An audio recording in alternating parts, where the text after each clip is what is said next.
In the autumn of 1888, at least 5 women living in the impoverished region of Whitechapel in East London were brutally murdered and mutilated by an unknown hand. The press gave the killer the nickname Jack the Ripper, referring to an anonymous letter sent to the Central News Agency shortly before the third and fourth murders. The deaths of the women were deeply shocking, with the killer's method of killing above and beyond anything ever seen before, and in the case of the fifth and final murder, beyond almost anything ever seen since. The concept of a serial killer was a relatively unknown one at that time, and the fact that the culprit was never caught has led to his infamy continuing to grow for over 100 years. News outlets across the world followed the case with avid interest, and readers living outside the region were gripped by the morbid excitement of playing amateur detective.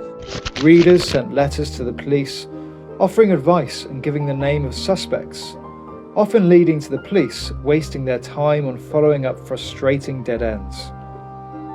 The investigation also threw a light on the terrible conditions in the East End and of the desperate lives of the women involved.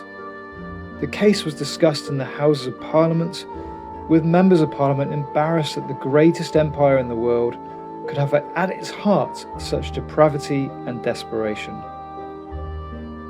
As details of the crime spree led to growing fear and panic within the community, the police increased their presence in the area, diverting resources from neighbouring districts and sending accomplished senior police officers like Frederick Aberline and George Swanson to the region to oversee the investigation.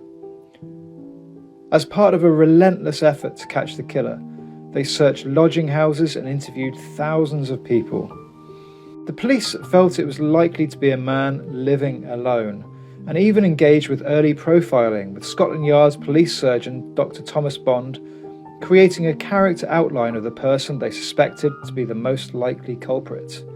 He said, "The murderer, in external appearance, is quite likely to be a quite inoffensive-looking man, probably middle-aged, and neatly and respectably dressed. He must, in my opinion, be a man subject to periodical attacks of homicidal and erotic mania." So, why did the police fail to catch the killer? To answer, we first need to consider the technological limitations of 1888. In terms of forensic evidence, much of what we take for granted today simply didn't exist at that time. Firstly, fingerprints weren't examined as evidence, with the Metropolitan Police establishing the Fingerprint Bureau in 1901. Prior to that, no criminal had been convicted by using fingerprint evidence.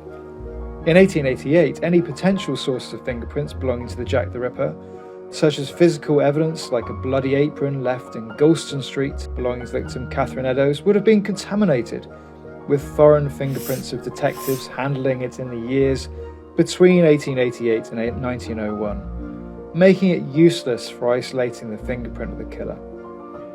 Closed-circuit television was not in use, and it would be almost 100 years later that DNA profiling would begin being used in court, well beyond the time of the murders. In 2014, a shawl potentially belonging to Catherine Eddowes was examined for DNA evidence as part of a private investigation and has led to a suspect, Aaron Kosminski, being named. However, the results have been criticised due to the shawl's unknown provenance and the DNA profile being limited and probably contaminated. Some of the techniques police instead have used have since been disproved as pseudoscience. For example, optography was the practice of looking for an image imprinted onto a dead person's retina. The theory being that the last thing someone saw would be recorded, and therefore the police would have a perfect view of the killer. Indeed, to this end, Inspector Walter Dew stated, "Several photographs of the eyes were taken by expert photographers with the latest type of camera," but he also reported that it was unsuccessful. Today, we take it for granted that dogs are a very useful resource which the police can draw on. However, in 1888, the head of the police force, Sir Charles Warren, only began trials with bloodhounds in early October, after 4 of the 5 women were already killed. He took the dogs through their paces in Hyde Park, and announced that the dogs should be present should any murder occur again. However, when the fifth victim, Mary Kelly, was discovered, the two dogs, named Barnaby and Burgo, were both out of London. But aside from the limitations of 19th century forensics, perhaps the biggest obstacle to the killer not being caught was the geography of Whitechapel and the lack of police resources to manage it.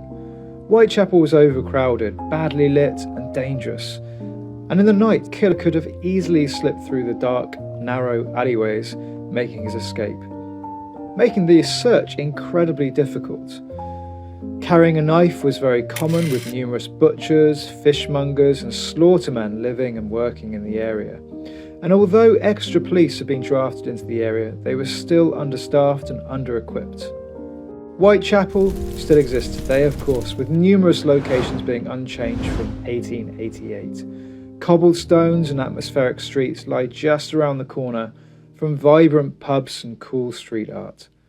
You can find more about the investigation, the women and the area of Whitechapel today by booking with Fun London Tours and use a special 25% off promo code of video25.